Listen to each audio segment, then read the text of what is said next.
Couple of pickups, one pretty interesting pickup and a near miss that I'm going to talk about extensively in this video. But without any further ado, let's get straight into the boot sale and see what I did and didn't buy. First thing I came to was a boxed Wii. Now I had to wait a long time to get my hands on this. There were people just stood in the way, seemingly doing nothing. So a Wii controller, I think there was a nunchuck in there, all the wires were present and correct. There was like a Wii Sports box in it. I didn't go rifling through it. For all I knew, there was gold at the bottom of this box, I don't know. But the corrosion put me off. It was a house clearance guy as well, which also put me off. He did have some games off to the side, incidentally, which I'll look at just in a second. Here they are. But nothing that I really wanted. The Wii itself, I don't know how much it was. For all I know, it was a $5 and it would have been an absolute bargain. But with house clearance people, you have to be wary, or at least I do. Because every single time I buy something off a house clearance person, and you'll know who they are, they turn up in these big trucks and they have tables full of just random stuff. I always get burnt by these. I've bought various VHS players, DVD recorders, Blu-ray players. None of them, like literally none of them that I've ever bought from a house clearance person has ever worked. But when you ask them, is it working? They'll either say, I don't know, it's untested, or they'll say, oh yeah, of course it is, 100% working. And I had that more recently with a video player. Yes, 100% working. I wouldn't sell you anything that isn't working. He almost took offense when I said, is it working? Got it home, chewed the tape, wouldn't play it, didn't work, I just chucked it in the bin. $5 down the drain. So my rule of thumb is, and always will be, when you buy things like this, electricals in particular, how much can I get for it spares a repair? And in this instance, it probably wouldn't have been worth me even asking, so I didn't bother. That isn't the only discussion we're going to have about spares and repairs in this video, but first let's dive back in. Thank you once again to FlexiSpot for sponsoring the channel, and thank you for putting the instructions on the top of the box this time. Although it turns out you may not need to include them anymore because these things go together very, very easily. The build quality never ceases to amaze me either. These things are so well built and they are built to last. This chair surprised me a little bit, and you'll see it in my face when I sit on it, because this is a rocking recliner. This is the Lotus XC6. Now I didn't know it rocked. As I'm building it, obviously you can see that it's tilting back and forth, but sitting in it is a whole other experience. This thing rocks back and forth like a rocking chair, but you can fix it in place while reclining as well. It is so comfortable. It is like sitting on a massive marshmallow. If you want to check out this chair, you can click one of the 3 links in the description. They have up to 50% off with brand day deals, as well as an Amazon page, and of course a link to the chair itself. Comes in beige and this sort of brown orange colour, which I chose because it kind of looks like a pumpkin, and I love Halloween. Thank you once again to FlexiSpot for sponsoring today's video. Fallout is seeing a huge resurgence at the moment, and I thought, well, this pop might come up in price as well. Fallout 76, not the best of Fallout games. A lot of people disliked it for its online sort of capability, if you will. People don't really like the fact that it is online. But pops aren't expensive when it comes to Fallout, or at least they weren't. This now goes for a tenner.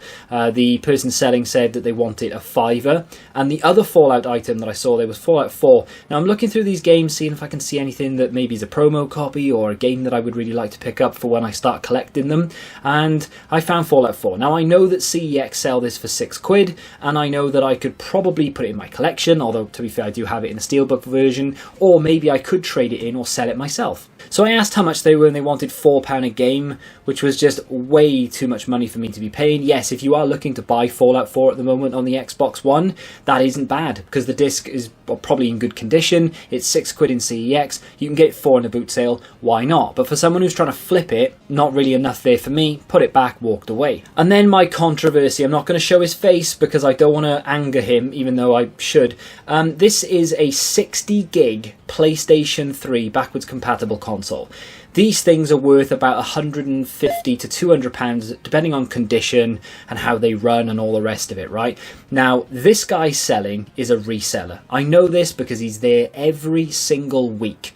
And he very often will start selling stuff himself. Now, this is all stock, essentially, he can't get rid of. So he had a table full of video games and consoles and controllers, and on the floor, the most expensive console that he was selling there, on the floor, bear that in mind, he wanted £30 for it. How much did you have on that one? 30, mate. Is it knackered or? I ain't got a clue. No? It comes with the 2 controllers, but obviously it's a backward compatible one. Yeah. I've got no power lead or nothing with it. Alright, no worries, have a think about it. Not sure how much of the audio is actually audible there, but he said £30. I said, is it knackered? Because He's seen me before, I've seen him before. I've never spoken to him, but we see each other like every week, right? So he knows I'm there, I know he's there. So I speak to him as if I know him, because that's what men do apparently. So anyway, I said, look, is it knackered? And he was like, I don't know, I haven't tested it. No way. There is absolutely no way he's not tested this. He knows this is broken. So I look on eBay, how much spares and repairs for a 60 gig backwards compatible PlayStation 3. 30 quid, bang on the nose. He knows he can get 30 quid on eBay for this, but he'd rather ship it off in a boot sale where he doesn't have to worry about someone returning it because they can't fix it, or that they bought it and they didn't realise it was faulty, and the postage and the weight and all the rest of it. He bought it in a boot sale, this is my understanding of it. Took it home, tested it, probably yellow light of death or something of that nature, because these are old consoles with poor cooling. And then he decided to take it to the boot sale. To be fair, it did come with 2 controllers. Again, I would imagine both of those controllers have issues. They're probably broken. They're 2 controllers he's picked up elsewhere. Maybe it came with the console, but he was trying to sell it to me for 30, and he claimed he didn't know if it worked. I am devastated that the one guy I know who speaks to him wasn't there this week. He's a subscriber, incidentally. Bump into him all the time. The one week I don't bump into him is the week I wanted him there. So I wanted to ask him, look, go up to him and say, is it broken or whatever? Because he would have told him the truth, right? There's no way he would have told his friend or someone that he knew that it was working or untested if he didn't know it was, right? So I wanted him to go up and ask him, but he wasn't there for me to do that with, unfortunately. For him to be trying to peddle this in a boot sale and say that it's untested is very underhand, and I'm all about cutting corners and getting a good deal wherever I can, but I'll never rip anyone off. Now, I don't know 100% if it is untested. I don't know if he was telling me the truth. From my experience and the fact that I know this guy is a reseller, I am almost certain that he knows it's broken. Didn't like that at all. He had a few games on the table, but kind of out of principle at that point, I didn't even want to look at them. And I moved on. It is my dream to hit 100,000 subscribers. Can you please do me a solid? And of course, you might as well hit the like button while you're there as well. Let's try and get this video to 27 likes. Couple of games here just off on the corner of someone's table. A lot of people had things priced up this week, which doesn't happen very often at all in boot sales. It does half put me off, but it does save me having to ask. And then last week, I saw a pile of games on a table, or the week before. And one of the games I really wanted, and I'll insert the clip for you here. It was Fast and Furious, I think it was called Crossroads, and it was a £5, it was sealed. This is the exact same seller who has these games left. That Star Wars Battlefield is still there, the Battlefield 5 is still there as well. All £5 each, all of them I think were sealed. These are basically the games left over from last week and the week before that no one wanted. I was really hoping that no one else had spotted Fast and Furious because it was actually at the bottom of the pile, but incidentally wasn't there this time, unfortunately. So once again I had to move on. I've not picked anything up yet until now, because this is yet another seller that I spotted last week or the week before. All these days are merging into each other at the moment. Time is going so quickly. But I spotted something Fallout related in this tub a couple of weeks ago, and I said that maybe I should have bought it. Well, on this occasion, I decided that I would pull the trigger, and there it is. Fallout 3 DLC. Now, this is it Operation Anchorage? I think it's The Pit and Operation Anchorage. So he wanted £2 a game, and he said nothing wrong with them, all in good condition, just selling them off, don't play them anymore, which is obviously makes sense, and it's the story for everyone. And this is in good condition. It is perfect. And you'd expect that, to be fair, because it's DLC. Now, my understanding of it is that you wouldn't have this in and out of the console, right? You'd just pop it in and either install it and then it would run off the install, then you put the game disc back in, I think, maybe, or maybe you do play it off the disc. I don't actually know, because I've never played the DLC off a specific dedicated disc. I've only ever played the Fallout 3 DLC through a download. I'm pretty sure I downloaded it. I did have the Game of the Year edition at one point, and there we go. It does say storage required on the bottom, so I'm assuming you do have to install this onto your hard drive, but it does also show memory cards. I'm not really sure. If you know, let me know, because I don't know. But like I said, this is in phenomenal condition. Comes with a manual, if you can call it that. It's literally just a 3-sheet pamphlet, and the disc is in top condition, not a speck in sight. Now, as I mentioned, this was £2. CEX sell it for £6. They only trade it for £2. Why have I bought it? I don't really know why I've bought it, if I'm being completely honest. I didn't want to leave it there, because it's worth more than he's asking. I don't own it, but I do want the Game of the Year edition. I could sell it, but it wouldn't give me an awful lot, so I don't really know what to do with it. I know I can't lose because it's worth more than he was selling it for, and I don't have it. So it's like I could sell it and get my money back, or I could keep it and everything's fine. So I think at the moment I'm just going to put that in the collection. It'll go in like a little foot on my shelf with all my Fallout games, right? So I'm going to keep it for now, and if in the future I decide that I want to get the Game of the Year edition, which is about 20 quid in CEX right now, don't really want to be paying that, or if I find the Game of the Year, for example, then we can look to sell that on. Now, I don't think that Fallout stuff is going to be as high as it is currently after the TV show has sort of died down a little bit. I think I'm 2 episodes from the end, getting very, very good. I'm really curious to know what is happening with Vault 31. If you know, don't tell me. But once the TV show has sort of died off a little bit and the hype has gone and people have seen it, and yeah, you know, the price will come down. It happened with The Last of Us and it will happen with this. So realistically, if I am going to sell it, probably should do it now, but I'm just going to keep it in the collection for the time being. £2 is a good price to pay regardless of whether this dips or not. Before I get to my final pickup of today's video, this is an interesting situation. So some games here on the table, nothing that I really wanted, so again, moved on. And then here, this is curious. So you just seen him take out a stack of games from the tub. I spot a PlayStation 2 Slim and the fat model, and he said he wanted 20 for the fat model and 10 for the Slim, I think. And if I have the audio, I'll pop it in.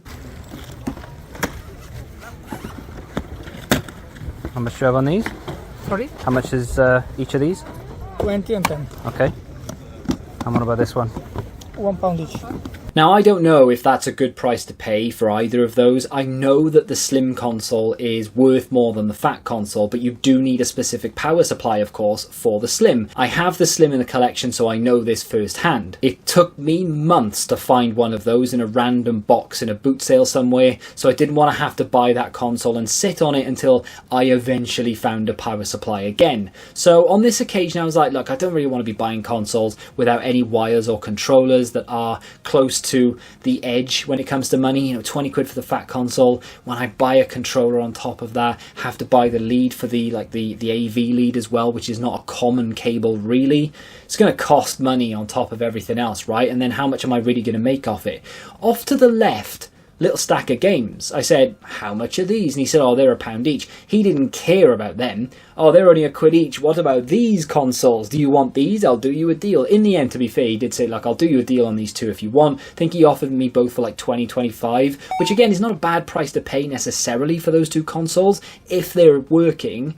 But I just couldn't be bothered to have to try and source the cables and the controllers and everything. It's been ages since I found a PlayStation 2 controller. I've only found one the other day. I've been waiting months, and it's going to be the same with the power supply and all the rest of it. The game I found, though, is a PlayStation 1 game, and this is Pandemonium. Here it is in all its glory. This cost me £1.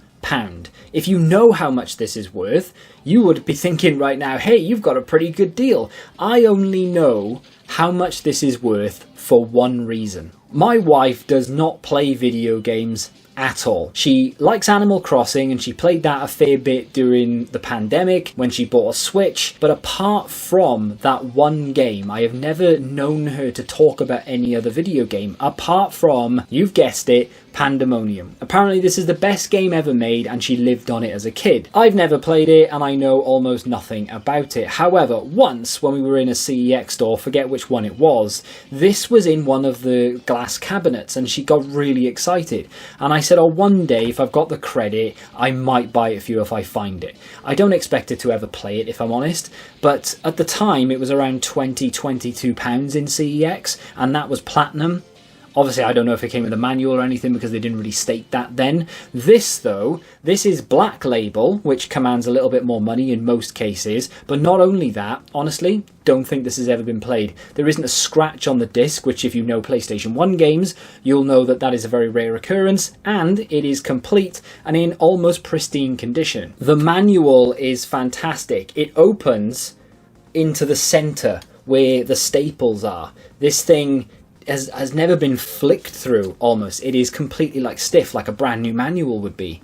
CEX currently sell this for £18. They trade it for 12. Now, I'm in a bit of a bind here. I don't know what I can and cannot do with this, essentially. So, I don't really care about this game. I don't really collect PlayStation 1 games. In fact, I've sold most of mine off. £1 spent on this is fantastic, and I know that I'm going to either be able to make money or get voucher for this through CEX. However, my wife loves this game and she kind of wants to play it again, so I may have to just let her play it, get out of her system, and then look to sell it. I don't know how much I can get for it, but I know that I can get more than CEX are offering me in voucher. I don't think I'm going to trade it in though. Getting £12 back for it, don't get me wrong, £11 profit if you will is fantastic, but I think I'd much rather sell this for like 25 quid or something. Not really a lot to add for today. Boot sale, and I come away with 2 games, and one of them is like a DLC pack that I'm probably never going to play because I'll wait for the game of the year. I am really disappointed about that PlayStation 3, and I know there are going to be people there who are saying, well, you can't judge the guy for trying to sell it, he's just trying to make a living, or he's just trying to make his money back or something. And I do agree with you in that sense, but it's just a bit underhanded for me to be saying, look, I don't know, it's untested, when you know it doesn't work. You know there's no chance this person's going to take it home, turn it on, and it's going to fire up and you're going to be able to play a game on it. If he doesn't know, then he doesn't know. But why the hell would you not go and find a power cable and test it if the difference is from 30 quid to 150 quid? It just doesn't compute for me. And also, like I mentioned, it was on the floor when he had some video games on the table and he had like a PlayStation 1 on the table. The entire table was worth less than this PlayStation 3 would have been had it been working. I was going to throw everything together in one video because I am going to 2 boot sales tomorrow, but I thought I'd just get this out now, and then whatever I go to tomorrow I'll put in one video as well, and then you'll have sort of content quicker, if you will, because otherwise it'll take me a week to edit the whole thing together, and who wants to wait a week for a video where I only show you 2 video games? Exactly, no one. So hopefully tomorrow can be a little bit more lucrative and maybe I can find a few more things. This is the first boot sale of the year for me in this location, so hopefully it's a decent one. I usually find video games here, so with that being said, I will find 0 video games. If you want to check out another video from me though, you can click here, and until the next time, goodbye.